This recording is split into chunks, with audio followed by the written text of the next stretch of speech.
What's happening, everybody? We are back. It is me, your resident supervillain, Mr. J. Washington. And it is me, the swaggy blerd, Winston A. Marshall. And we're here for the review for Season 2, Episode 7 of Harley Quinn on the DC Universe. And if you ain't seen it, come back, because it's going to be spoilers. Did you go into the danger zone or some shit? I don't get... Fly fast, fly hard, man. Okay, Captain Marvel. I mean, you're just wrong universe. Yo, let's start talking about what this is. First off, we start off with Harley and Ivy in court because they've been captured. When did they get captured? I don't remember that. That's what I'm saying. I don't remember it, but I like. remember that part. But basically, the beautiful thing about that, if it didn't happen, its life goes on. Even while we were seeing the Batgirl. No, I know, but that's why I'm just in my brain. What are some of the last? Because the last episode was the back was the was. Oh God, what was the last episode? The Joker. Oh, whether or not the Joker is real. Did they get kidnapped at the end of that? No, they just left him alone, right? They just left him alone. Well, somehow Harley and Poison Ivy are, on trial. Bane is the judge, which is ridiculous. Can you explain why you're yawning, please? Let them know you're exhausted for real, and this isn't boring to you. No, I'm not bored. I'm just very tired. Yeah, most nights I'm up till 4 a.m. right now. First of all, the prosecuting attorney is Two-Face, right? Yeah, which makes sense. I mean, the dent was an ADA. The judge or a DA. The judge is like he said, Bane. For no reason. And Bane was like, I just hear. The best part of it all is who's Harley and Ivy's lawyer. It is fucking Man-Bat. Which the funny thing is, he's actually a very, very good lawyer, but you can't he's a bat, so you can't understand him. So they're like Harvey says something absurd, all of a sudden you're just like objection, badgering the witness, and like stuff, shit like that. But they're like, can anybody hear him? No, we're fucked. Wait, because the first part he was like, well, how do you plead? And Poison Ivy leads talk to him, and he's like, I just have to say not guilty.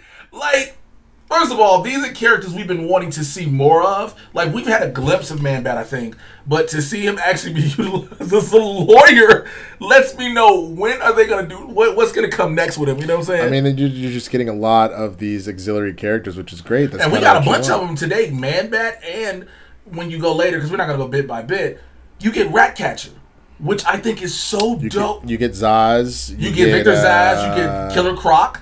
Mm-hmm. You get you get Ratcatcher, Killer Croc, Victor Zaz, Cheryl, George Lopez.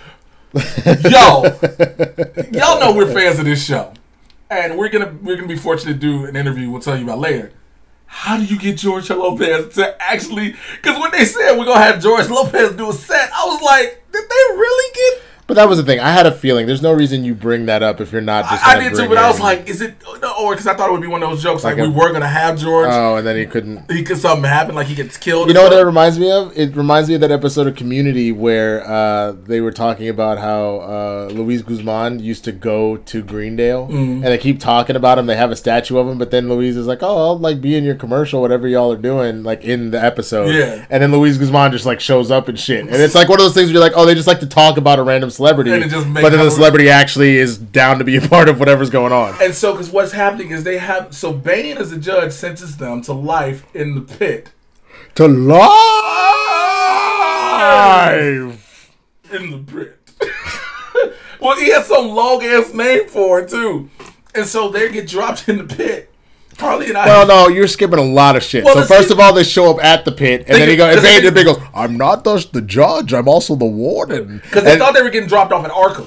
And they get thrown, and so they're outside the pit. They're like, you better kill me, because I'm not dropping in no goddamn pit. And he goes, okay, and then throws them both in. They're like, isn't that going to kill him? He's like, no, there's actually crash padding at the bottom. It's just more dramatic. Just more dramatic. And then he just jumps down. So even before then, we see Gordon working with Batgirl still in the sewer. This is where we get our first introduction to Ratcatcher. And Gordon is beyond pissy dry. It was like so tragic. Wasted. And I love the animation because you know when somebody been drinking, they get that 5 o'clock shit. he was so fucked up because he's trying to be like, I've been doing this since you were a baby back in drugs. He's so fucking talking. And A, he doesn't realize he's talking to his daughter. But so Batgirl's like, listen, here's the plan. I'm going to go around, circle him. Don't make a move until I tell you to. Gordon over there, damn flash drop. And you think Ratcatcher, you see him sitting down, you see about maybe 6 to 7 rats. That flash dropped and made a noise. Oh, you saw his little beady ass red eyes. Just... It literally looked like, you know how in some like Justice League or anything else you see where all of a sudden there's like a tidal wave in the sewer? It looked like a tidal wave of rats flying at Gordon, and he's just doing everything he can to get the fuck away. And he's like, I'm not drunk, I'm not drunk. He eventually escapes. One rat catches him, and you know, Barbara has to save him. What does Barbara do with the rat? Did she just throw it? Cause she just tossed it. Okay, because she grabbed the shit up and ripped by the neck. She's like, and then she goes to pick up and sees that like it picks up a bottle of whiskey, and he goes, well, that's not mine. And then she turns it around and it says, property of James Gordon, a damn fine cop or whatever the fuck on it. Super cop juice. Super cop juice. That's what it said. So we get a bounce back and forth. So you get Harley and Ivy are now in this pit, and they're being introduced to the prison, which is actually a very nice prison. I mean, it's actually a situation where they go and they have these nice beds. He's like, we don't believe in bars because if we want to treat you like humans and make you a human, we have to treat you like one. First of all, why the fuck are the people working on engines down there? I mean, they're working on engines. Waylon Jones, a.k.a. Killer Croc, has completely subsided his desire to eat people. He's painting with watercolors. We eventually get Victor Zsasz in a group session, and he's talking about like how he used to stab people. He's like, but I don't do that anymore because I'm just very one with like myself. And you're getting this whole scenario where Bane is actually rehabilitating all of the prisoners. Like you hear about prison being rehabilitation centers. Bane is like, because this is the thing. When you hear Bane and when you see him, you think of this big goofy klutz, and you also sometimes will think of the genius mastermind Bane. But you never think of the humanitarian Bane. Doesn't that sound weird? Like Bane was, I have a heart. I want to help people to be better. I want to make you be the better person as you can be. The fact that they got George Lopez to fly down via helicopter into the pit in order to do a set for the prisoners. A talent show they have. They have a talent show. They're all going to do a talent show. So this is what Ivy and Harley realize, like, look, like, because Ivy's starting to have a crisis of conscience. She's like, this is bullshit. I just got engaged to the man of my dreams. Like, I finally got to the point where I want to marry somebody. I'm not going to stay in this pit for the rest of my life. Which, by the way, and I'm sorry for, remember, we go back to the court. When they were on trial, Harley was like, look, just tell him it was all me. I'll deal with this. You're about to get married. Live your life. Ivy goes on the stand and like, yo, fuck everything, my nigga. Like, yeah, we killed him. We killed everybody. Yeah, we killed the Joker. Yeah, we killed the Penguin. I don't give a fuck. Hey, bitch, when we get out, we killing you too. Like, damn, so told him we gonna kill you. So like, oh my God. I'd be like, now we can do this the easy way or we can do this the hard way. But either way, I'm going to get that booty. You remember that shit? Booty warrior. Booty warrior. Hey, listen, I like jelly on my... So, but nonetheless, Ivy's having the crisis of conscience in the pit. And Harley's like, I got a way we can do this. So George Lopez is going to helicopter in. I'm going to go in the talent show and I'm going to do stand-up comedy right behind Lopez. But I'm going to say some mean-ass shit. I'm going to cause a riot. Oh, all the way. I can't remember what it was. They were like, who's gonna help such get back on? And she was like, losers. And then like certain shit she was talking about, and she actually broke down real shit that would happen. But again, Ivy is like, yo, how would stand-up comedy cause a riot? And the things they talk about and the way they're doing it, for a lot of people who don't get, that is how some people look at stand-up comedy. I don't think you get that. Like the low-hanging fruit jokes, like the one she does about Killer Croc, is like, what was it? He's so ugly that what? I thought it was his butthole talking to me. Oh, yeah, I thought it was his butthole talking when he first got here. And then about Victor Zsasz, something about stabbing. It was some mean-ass, like, low-hanging fruit-ass jokes. Mm-hmm. And it doesn't work. They're all zen. They're like, wow, that wasn't very nice. Like, normally I would stab someone for that, but before you get to that part, you got to get to the part that Harley's not able to tell a joke. Oh, Harley can't do the jokes. What happened? Oh, she got caught. Because she didn't make her bed. She didn't make her bed, so she got put in her cell, which there's no door, but then Cheryl was brought along, and so Harley's like, God damn it, will you just move? Otherwise I'm gonna have to kill you. But Cheryl has the same Bane juice and is just as big as Bane, and then Harley's like, well, fuck. This look like, well, this shit ain't gonna work. So now Ivy is trying to tell the jokes, and Ivy looks like somebody who's put on stage for the first time, terrified. And it doesn't work. The jokes don't land. People are kind of booing, but not riot booing. They're just like, yo, these are mean. These are low-hanging fruit. It's not whatever. And that's when Ivy, all of a sudden, it clicks in, and she just has a full-on expression of the heart. And she's like, things have gone bad with me. I didn't trust society, and now I've like found love and like all this kind of stuff, and just spills her guts. And it becomes a set, which they've always said is stand-up. Just be yourself. Talk about your life. That's the funniest shit you can talk about, in a sense. But if I'm not mistaken, nobody's laughing. They genuinely they started giggling. They started, because when she first said something, and then, I can't remember the very first thing she said, they started giggling. And then it started. At the beginning. But then it started getting them to roll. They were laughing, and then until. But then it got emotional. And then that's when things flipped, because they were like, well, yeah, I don't want to be in here for the rest of my life. Fuck that. So the riot starts. But it started too late, because essentially what had happened is she told the jokes. George Lopez got in the helicopter and flew out. So it was too late. That's what puts her on this tear to start being emotional about what's going on. So as that happens, the riot starts. Now cut back to Gordon and Barbara. Gordon's on the floor fucked up in the house. They in the house. They're about to have dinner. She's like, yo, you need to stop drinking. Like, come on. Like, this is too ridiculous. Two-Face shows up, starts shooting the place up like, Gordon, you out here fucking doing it. I heard you're a vigilante now. We done with that. So obviously Barbara disappears, puts on the Batgirl costume. They beat the shit out of the two goons and Two-Face. And Jim all of a sudden has got his gusto back. And then Two-Face was like, man, this is bullshit, Gordon. You have to do all this. I mean, I did show up with two goons, so that's my fault. That's on me. That's on me. That's on me. But I'm going to deal with your ass. So then Joe Gordon goes, nah, fuck this. We going to ride. Because then he finds out that Barbara she takes her mask off. Oh, my God, Barbara is Batgirl. Wow, I inspired you, baby. We gonna do this. Because at first he thought her inspiration, Batgirl's inspiration, was only Batman because of the costume. And Batgirl tells him, no, you're an inspiration. And that common thing that keeps going around, you're a good man, Jim Gordon. That's when she reveals herself. And so, first of all... Bro, when he walked up in that police station, my nigga said, he's dual wielding like Max Payne talking about pop, pop. Hit one from behind, don't even look. Pop, pop, pop. Just people's in their jaws and their foreheads, just bullets everywhere. At one point, a dude comes out with a Gatling gun. He's like, uh-oh, takes a dive, hits that nigga, then he takes a Gatling gun, he's fucking people up. He hits him in the knees, and they show his knees get blown out. But what's so funny to me is I'm like, God damn, Jim, like, not only did you murder all these niggas, but like, that's some savage shit. And then this nigga gets hit by a car. Hard as shit. Two-Face comes in a police car and just rams him with the car. And then Two-Face get out the car. What you gonna do? Huh? You gonna write me a ticket? You gonna write me a ticket? And so they fight, but the problem is the best part. The whole time while Gordon's doing all this shit in the GCPD. He tells Batgirl, let me handle this. You stay until I need you. You can hear him. And she like... You still good? You good? Yeah, I'm fine. So while this fight is happening, we're cut back to the riot where everybody has lost their mind now. So Zaz before it, he's like, a shake for you, a shake for you. This motherfucker just catching up the whole time, shaking people. A shake for you, one for you. And so Ivy and Harley are like, fuck, we can't get out of here. Lopez's chopper's gone. The prisoners have started building a way up. Because they're pissed. They're trying to get the fuck out of here. And all of a sudden, Bane, realizing what's happening, gets infuriated because he sees Harley and Ivy on their way out. And he's like, no! So he hits his fucking Bane juice, gets that venom in him, and he ends up trying to go after them.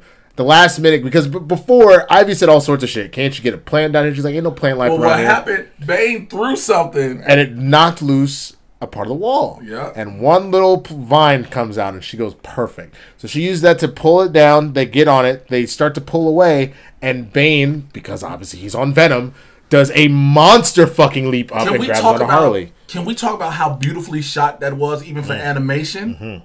Like, I think we can't pass that, bro. Like, that was beautifully done to see. First of all, you saw the angle of Bane. You saw the looking down angle with Bane jumping up. Right. You see the whole view angle of showing Bane jumping at it. Right. That shit was beautifully done, bro. It was amazing. So now we get to, remind me how because I'm so caught up on the ending, which we're going to get to in a second. How did Two-Face and Gordon end? So Gordon ends up beating the shit out of Two-Face, and he arrests him and put him behind bars.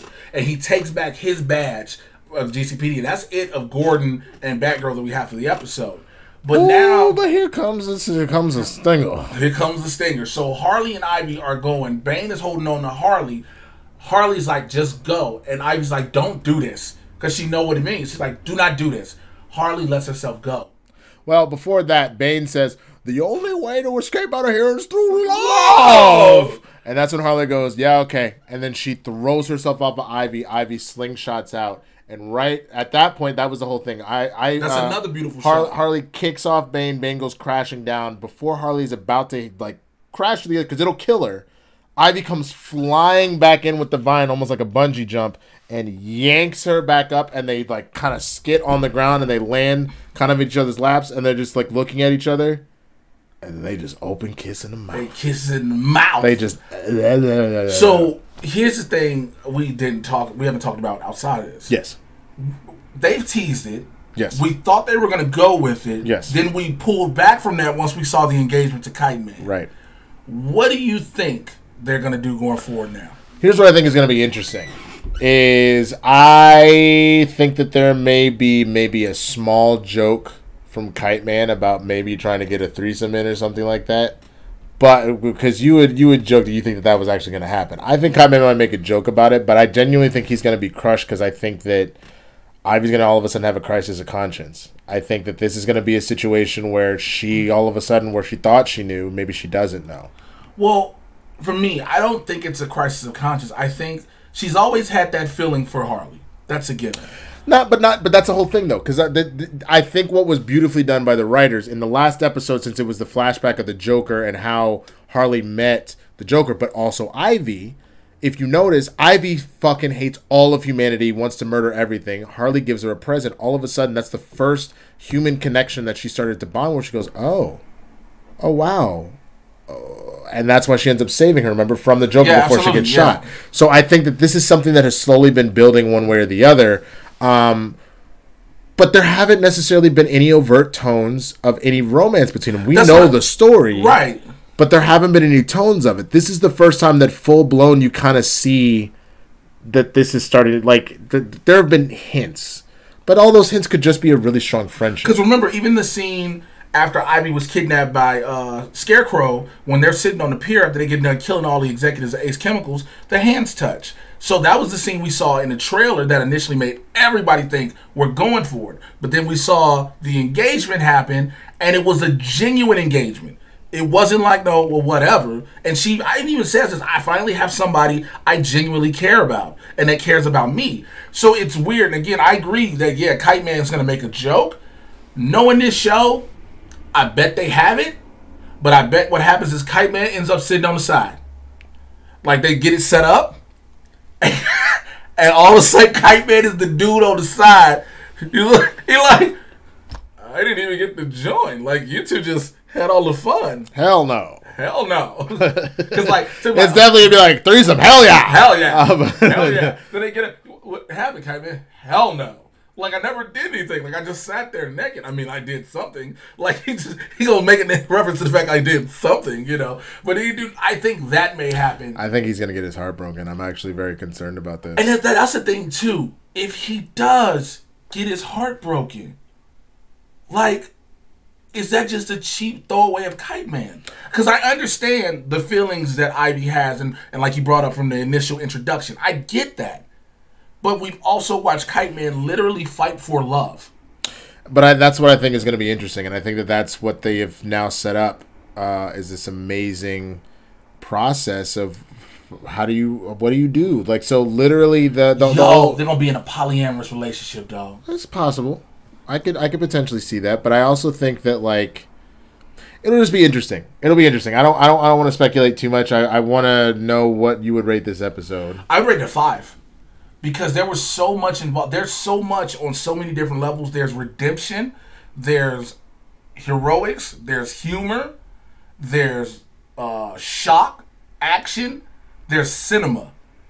And that's something I always will credit DC Animation in general on. There's cinema. Like, this is a 5 because it hits all these beats for me. It was a 4.5 to me until we got to the end, and then that bumped it up to a 5. And that's purely because of how Gordon handled the GCPD raid. That was insane.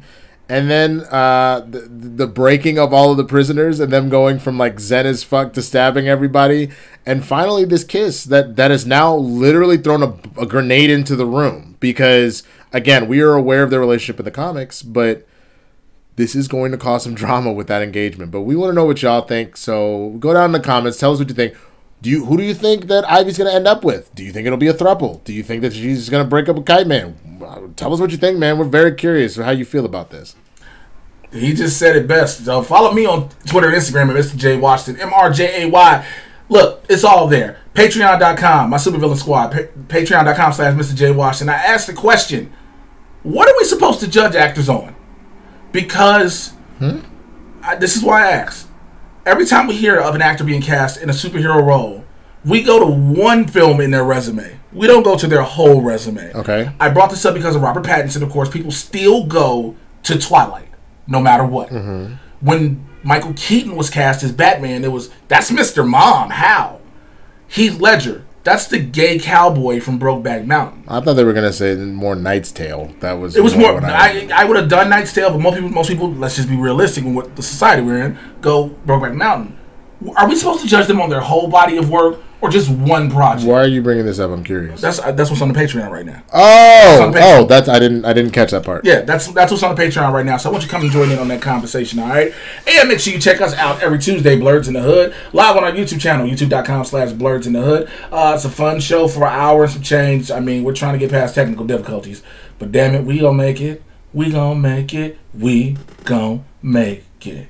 We gonna make it. I'll just do the beat in the background while you tell your story. I don't get to plug my shit? That's what I'm saying. I'm gonna do. Oh, while you're doing... Don't. Okay. Swaggy Blerd. It's right there. You see down below. That's all the socials. That's Twitter, Instagram, Facebook, YouTube. The Patreon.com/the Swaggy Blerd.